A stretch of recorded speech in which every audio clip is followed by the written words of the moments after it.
የተወደዳችሁ የወላይታ ብሔረሰብና በጣም የማከብራችሁ የኢትዮጵያ ሕዝቦች እንድታቁልኝ የምፈልገው ነገር አለ። እንድታቁልኝ የምፈልገው አርቲስት አስጌ ደንዳሾው ነው። አርቲስት አስጌ ደንዳሾው እያስፈራራኝ ነው። እኔ እገላለሁ፣ እኔ እደፋለሁ ምናምን እያለ እያስፈራራኝ ነው።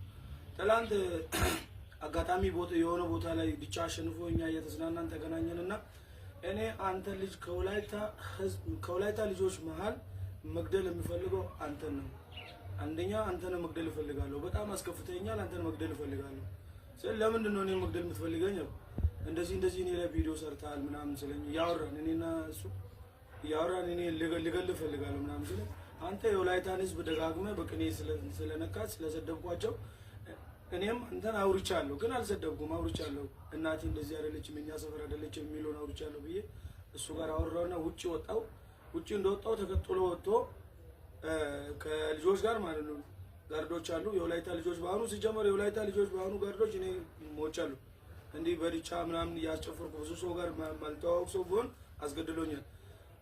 እሱ ራሱ በሽጉጥ እኔ እገላለሁ ማለቱ ብቻ ይቅርና እዛ በቆሙ በጋርዶች እሱን ሊያስመታኝ ነው የፈለገው። ልጁን ይሄን ልጅ እንዳትለቁት ምናምን እያለ ነበር ጋርዱ። ከዛ እኔን አስፈራርቶኝ ግብግብ እዛ ሽጉጥ አውጥቶ ልጆች ሁሉ መጥቶ ጋርድ እንዲህ መሀል ላይ ገብቶ ማታ ደግሞ ላይ ብላይ ውሸት ነው ይሄ ነገር ምናምን እያልክ የምታወራው አንተም ሲጀመር አንተ ችግር የለም። በኔ ነፍስ ላይ አሁን የሆነ ነገር ጭረት እንደዚህ ከመጣ አስጌ እንዳስደረገው ይሄን ለመንገር ነው የመጣሁት። አመሰግናለሁ።